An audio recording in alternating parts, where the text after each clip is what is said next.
বেগম খালেদা জিয়ার রাজনৈতিক কার্যালয় গুলশানে যেতে চাই। সেখানে আছেন সহকর্মী তাওহিদ সৌরভ। সেখানকার সর্বশেষ পরিস্থিতি আমরা জানতে তার সঙ্গে সরাসরি যুক্ত হচ্ছি।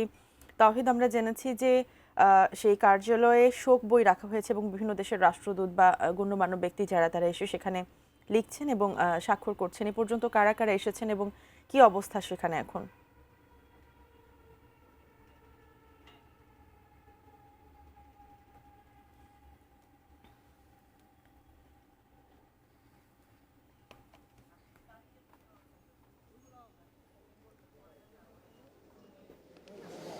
বিএনপি চেয়ারপারসন বেগম খালেদা জিয়ার মৃত্যুতে সারা দেশের মানুষ শোকাহত।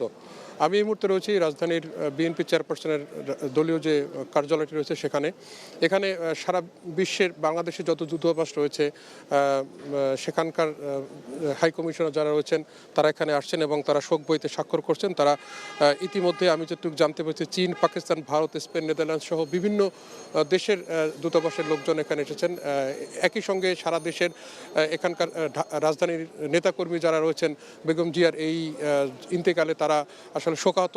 আমার সঙ্গে এই মুহূর্তে বেশ কয়েকজন নেতাকর্মী এখানে যারা উপস্থিত রয়েছেন, একটু জানতে চাই যদি একটু বলতেন যে আসলে এখন আপনারা কেন?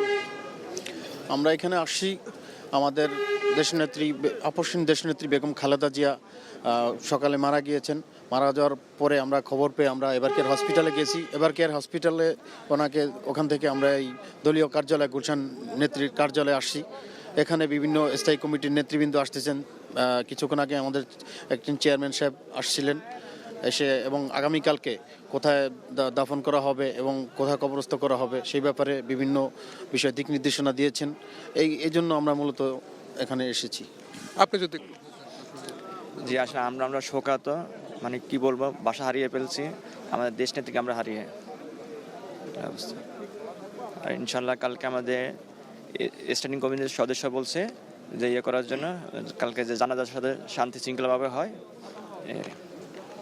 যে আসলে এই খালেদা জিয়াকে যদি যথা সময়ে চিকিৎসা হইতো, আমার মনে হয় এত সকালে আমরা হারাতাম না।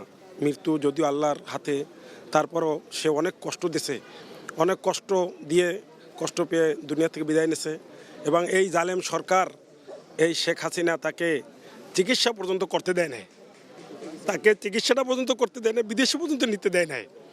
আমি এই জন্য অনুরোধ করব বর্তমান সরকারকে যেন সেই জালেম সরকারকে আইনা যেন এই দেশের মানুষের সামনে যেন আমরা দেখে যেতে পারি যে গলায় রশি দিয়ে ঝুলে তাকে ফাঁসি দেওয়া হয়েছে। আপনি শুনলেন যে আসলে বেগম জিয়ার এই মৃত্যুতে শুধু তার দলের লোকজনই নয়, সারা দেশের মানুষ শোকাহত।